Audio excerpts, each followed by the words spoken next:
할렐루야. 자, 우리 옆에 한 번 더 인사하실까요? 사랑합니다. 축복합니다. 아멘. 자, 우리 말씀에 집중합시다. 뒤에 우리 청년들도 우리 앞에 나와서 앉고 우리 말씀 집중해요. 자, 오늘은 성령 안에 살게 하소서라는 제목인데요. 자, 오늘 요한복음의 설교를 이어서 나가기 전에 3.1절을 맞았습니다. 그래서 나라 사랑에 관한 얘기 잠깐 하고 그리고 말씀을 이어가려고 합니다.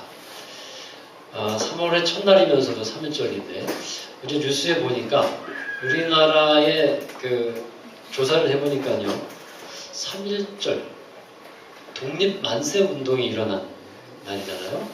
3월 1일에 3.1 운동이 일어난 연도를 알고 있는 사람이 우리나라에 여러분 알고 계세요? 기억하고 계시죠? 우리나라에 알고 있는 사람이 29%라고 보도가 나왔어요. 점점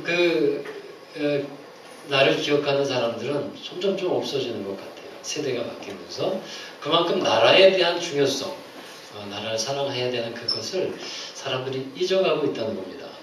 여러분, 3.1 독립기념소에 함께 참여한 사람이 33인 우리 민족 대표인데 그 중에 16명이 기독교인이라는 것, 기독교인 대표라는 건 여러분 아세요? 그러니까 우리 자고로 신앙인은 나라를 사랑하는 사람들이었습니다. 나라를 위해서 기도하는 사람들이었고요. 그래서 우리 모두가 이 나라 사랑에 대한 이 마음을 잃어버리면 안 되겠습니다. 특별히 우리 자녀들과 젊은 청년들, 나라를 위한 마음들, 전쟁 세대가 저도 아닙니다만 점점 갈수록 이 나라에 대한 소중함, 이 사랑을 많이 잃어버리는 것 같아서 좀 안타까운 마음이 들어요. 또 북한과의 우리가 이렇게 나눠져 있는 상황인데 어느 조사를 보니까요, 북한과 통일을 해야 되는데 이 많은 사람들이 이 통일을 또한 원치 않고 있다라고 하는 얘기를 합니다. 왜냐하면 통일이 되면 지금 우리나라만도 살기 힘든데 그 어려운 사람들을 받아들여가지고 또 어떻게 먹여 살리냐 이런 생각을 한다는 거예요. 실제로 통일이 만약에 이루어진다면 우리나라가 지출해야 될 그 비용과 고통들은 사실 있는 것이 확실합니다. 많은 그런 고통과 수고가 뒤따를 거예요. 아마 한 세대가 지나가도록 그 고통을 또 비용을 분담해야 될지도 모릅니다. 그럼에도 불구하고 통일은 반드시 돼야 될 것 아니겠습니까? 그것이 우리가 정말 이루어야 갈, 기도해야 할 사명과 같은 것인데 많은 사람들이 통일 뭐하러 하냐? 지금 우리가 이렇게 살기 편하고 이러면 좋은데 괜히 우리가 더 힘들어지면 안 되지 않겠냐? 이런 생각을 한다는 거예요. 참 걱정스러운 생각이 아닐 수가 없습니다.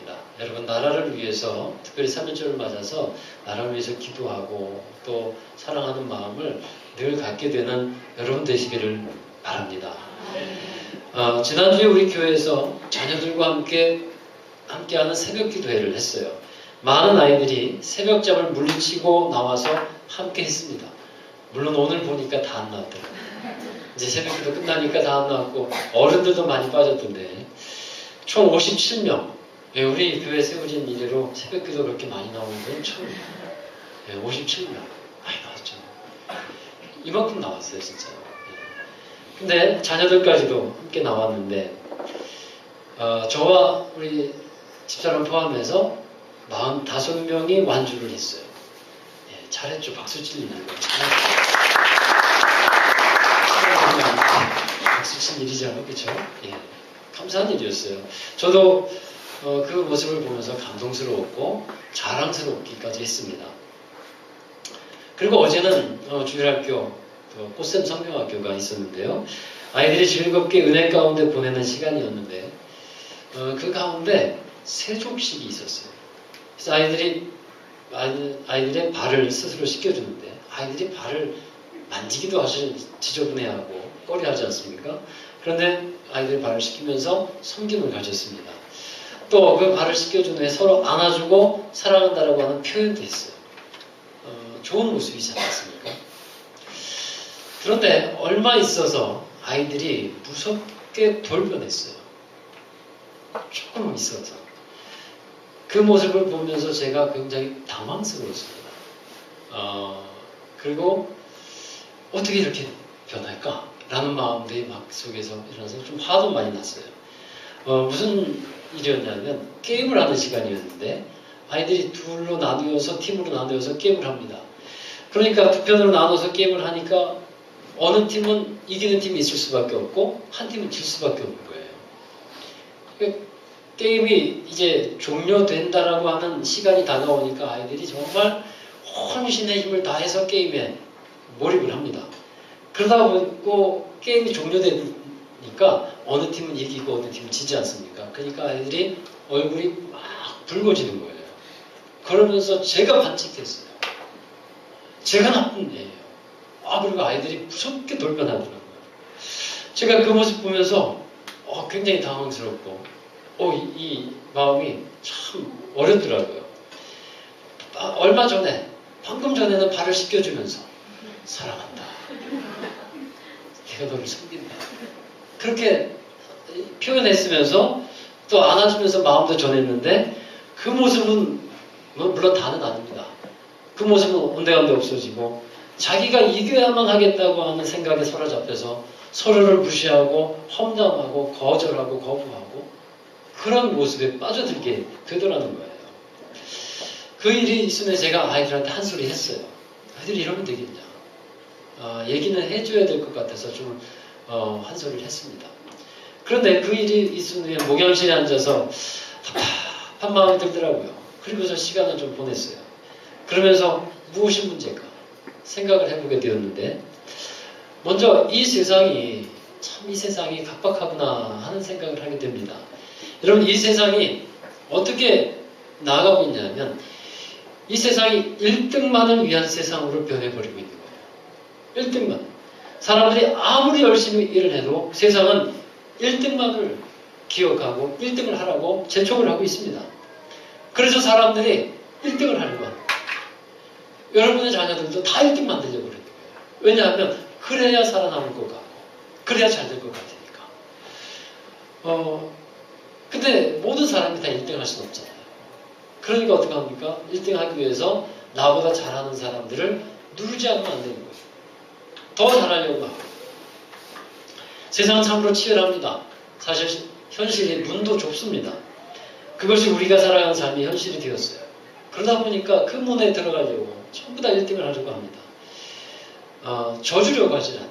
게임을 해도 져주려고 하지 않고 게임은 정말 즐기고 함께 기뻐하자는 데 목적이 있는데 게임을 해도 져주는 미덕도 있는데 그것은 없습니다. 이제 져주는 것은 이제 약자라든가 루저의 이야기가 되어버렸어요. 지면 루저가 되는 거예요.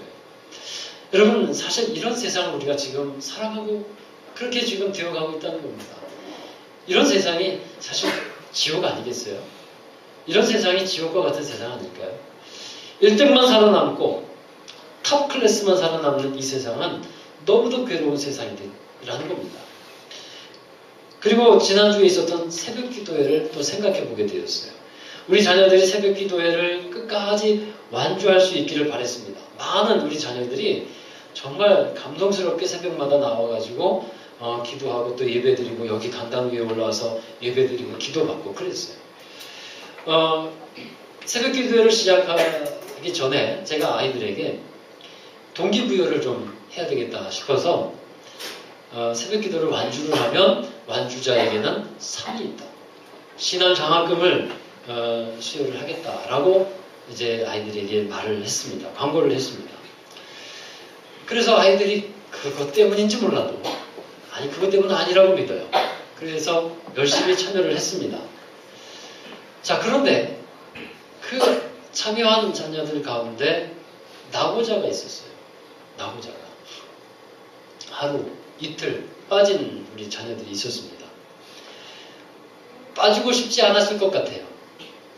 그렇죠? 그런데 그날따라 피곤해서 잠을 못 깼고 그리고 무슨 일이 있어서 못 나왔고 이랬을 것 같은데 그러면 그런 생각을 해보게 됩니다.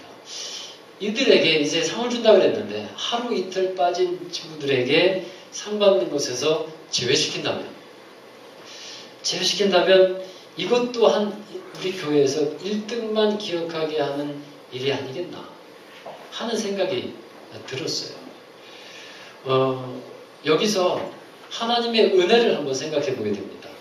여러분, 예수님께서 말씀하신 포도원의 비유가 있죠. 거기에 보면 아침 새벽같이 포도원에 들어와서 일을 한 사람이 있고, 그 이후에 몇 번씩 정오에 부른 사람, 또 그 오후에 부른 사람, 그렇게 해서 그때 늦게 들어온 사람이 있어요.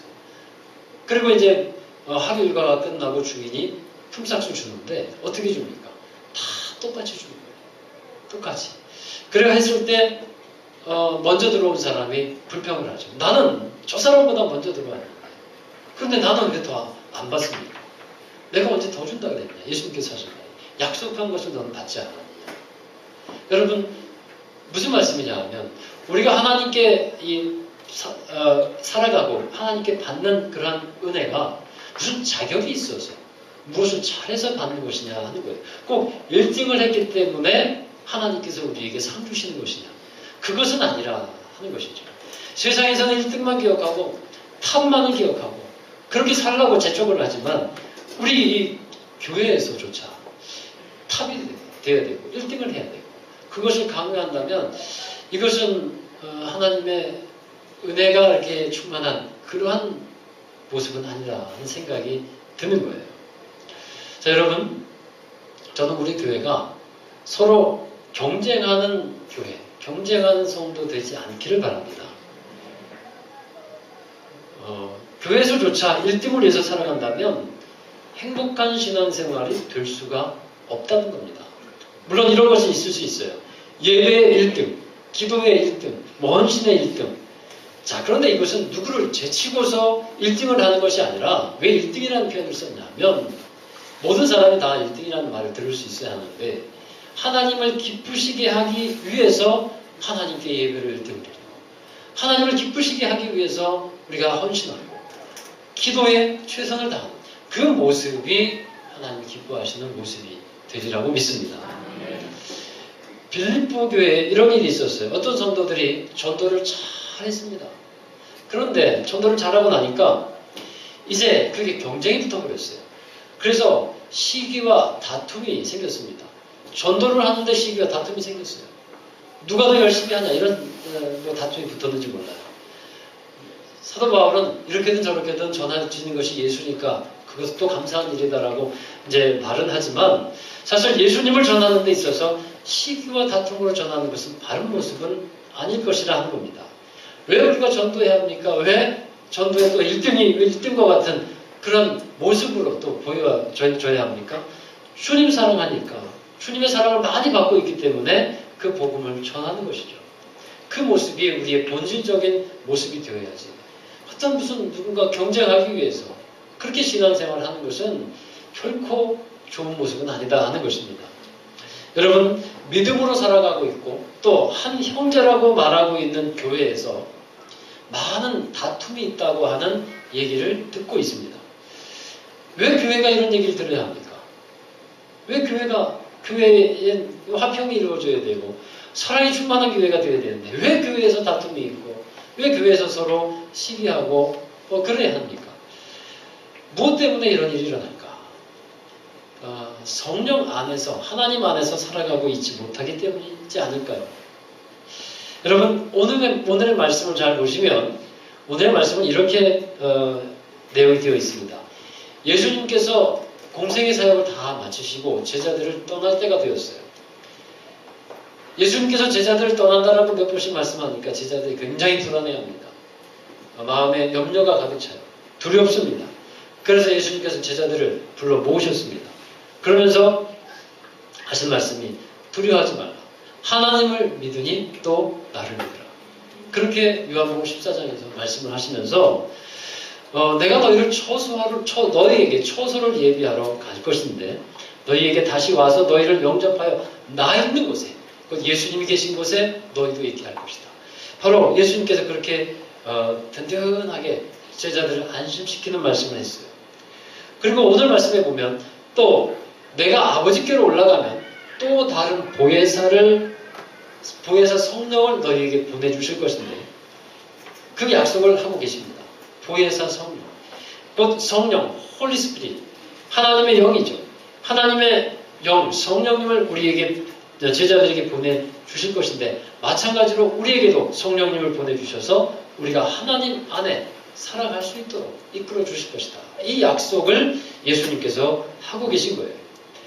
성령께서 우리에게 오셨을 때 예수님께서 보내주시기로 약속하신 그 성령, 그 성령이 우리에게 오셨을 때 어떠한 일들이 일어나고 어떠한 사역을 성령께서 행하시는가를 우리 말씀을 통해서 보게 되는데요. 여러분, 성령은 진리의 영입니다. 또 성령은 그래서 우리를 말씀 가운데로 진리 가운데로 인도하시는 분입니다. 또 성령은 우리를 위로하시는 분이에요. 성령은 우리를 또한 변호하십니다. 성령의 능력이 임할 때에 성령은 치유하시고 또 고린도전서 12장에 나오듯이 각가지 다양한 은사로 또한 역사를 하시게 하십니다. 여러 가지 사역이 성령 안에 있습니다.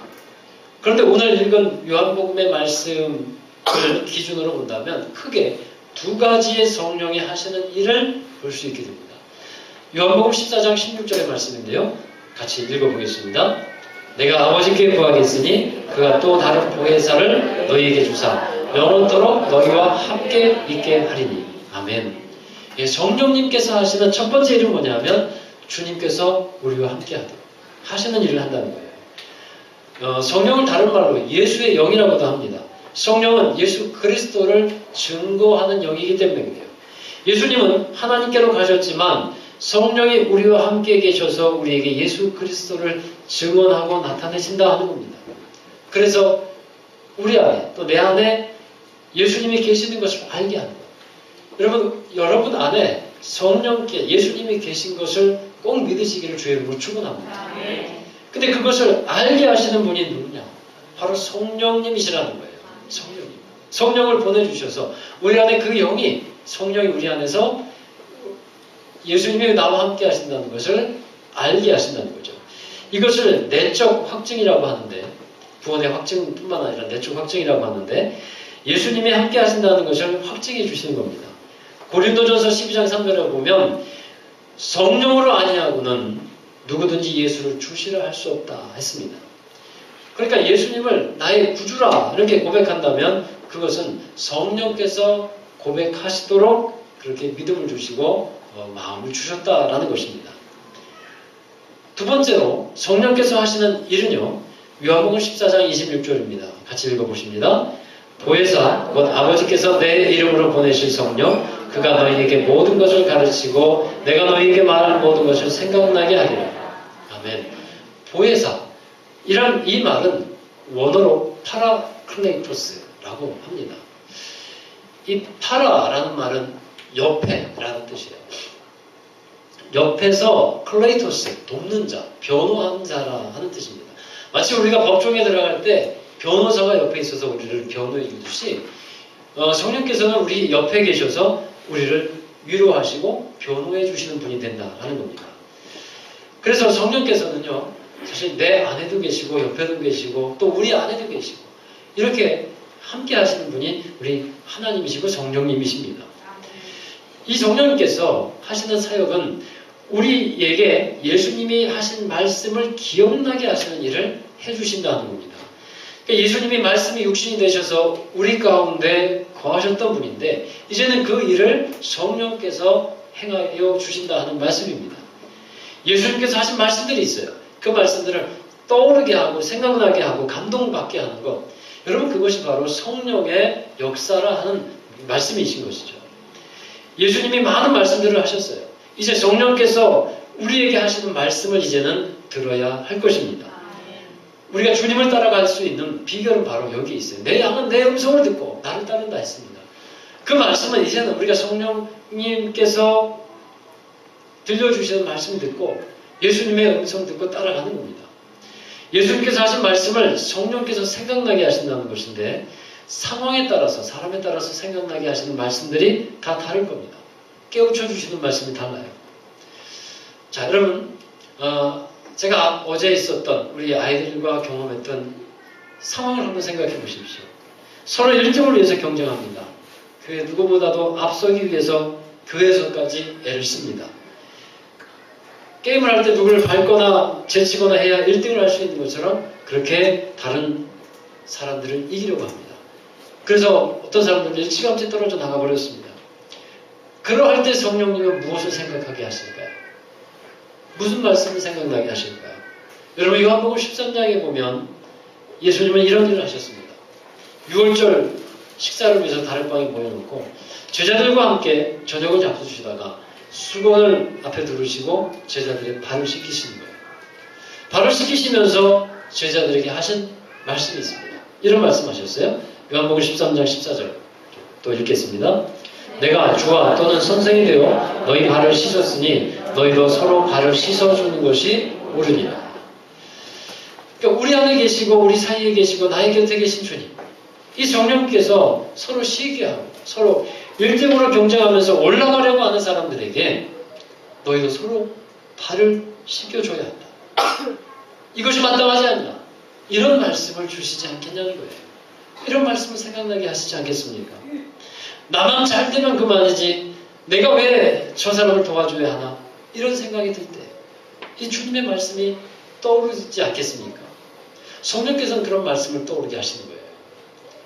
또 예수님께서 하신 말씀이 있어요. 너희도 서로 사랑하라. 서로 사랑하라. 이런 말씀이 있죠. 요한복음 13장 34절 35절 말씀인데요. 자, 읽어보겠습니다. 새 계명을 너희에게 주노니 서로 사랑하라. 내가 너희를 사랑한 것까지 너희도 서로 사랑하라. 너희가 서로 사랑하면 이로써 모든 사람이 너희가 내 제자인 줄 알리라. 아멘. 마치 아이들이 서로 발을 씻겨주다가 게임 모드로 돌아가니까 서로 인상 찌푸리고 진 것에 대해서 서로 분개하고 서로 헐뜯는 그런 상황이 생겼을 때 성령께서 함께 하시다면 그 사람에게 무슨 말씀 주겠습니까? 내가 너에게 새 계명 주었다. 서로 사랑해라. 이런 말씀 생각나게 하시지 않겠어요? 바로 성령께서 그런 말씀을 주시고 일을 하신다라는 겁니다. 여러분, 왜 우리가 자꾸 욕심대로 행하고 그 주님 안에서 살지를 못하는 것일까요? 이 성령의 음성에 귀를 기울이지 못하기 때문에 그래요. 사람이 가장 복된 삶을 살 수 있는 비결은 성령의 인도하심을 받고 살아가는 것입니다.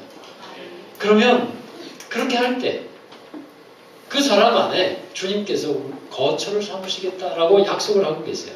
여러분 오늘 읽은 말씀에 23절을 한번 보십시오. 자, 같이 읽어보겠습니다.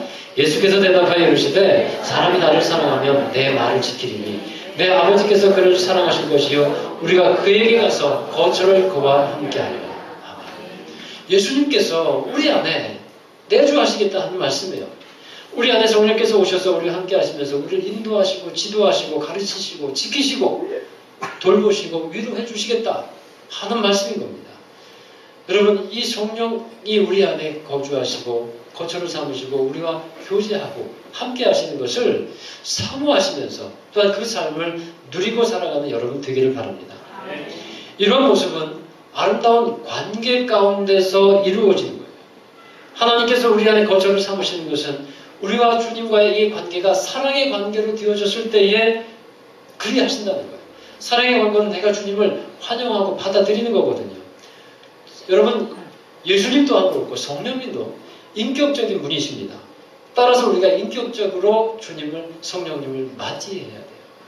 성령님을 무시하거나 또 거부하거나 하지 않아야 합니다. 그래서 여러분 성령의 마음, 하나님의 마음인데 그 마음을 느끼시라는 거예요. 그리고 성령의 음성을 들어보라는 겁니다. 성령 안에 살아간다는 것이 무엇인지를 그것을 통해서 경험해 보시라는 거예요. 하나님과의 좋은 관계, 성령 안에서의 그 아름다운 관계가 이루어질 때 가능한 것입니다. 성령님을 어떤 사람은 어떤 에너지라든가 어떤 기라든가 이런 식으로 생각을 하는 분이 있는데 그렇지 않습니다. 믿음과 사랑을 고백해서 받아주시는 분이고 인격적인 분입니다.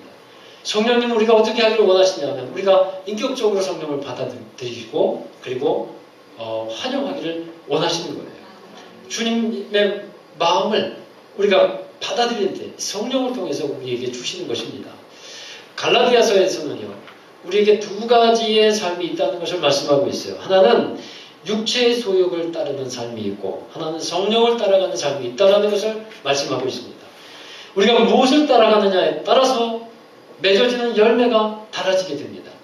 육체를 따라서 살아갈 때는 그대로 육체의 열매를 맺게 됩니다.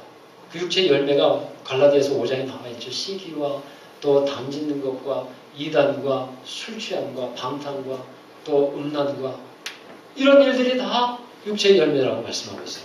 육체를 따라 행했기 때문에 그런 열매는 자연스럽게 맺어집니다. 그런데 성령을 따라서 행하는 사람에게는 또 열매가 맺혀지는데 어떤 열매라고 합니까? 성령의 열매. 갈라디아서 5장 25절에 나와 있는 말씀이에요. 사랑이라 화평인내 자비 양성 충성이 절제 이 9가지 성령의 열매가 성령을 따라서 살아가는 사람 가운데 맺어지게 된다 하는 것이죠. 갈라디아서 5장 16절 읽어보실까요? 내가 이르노니 너희는 성령을 따라 행하라.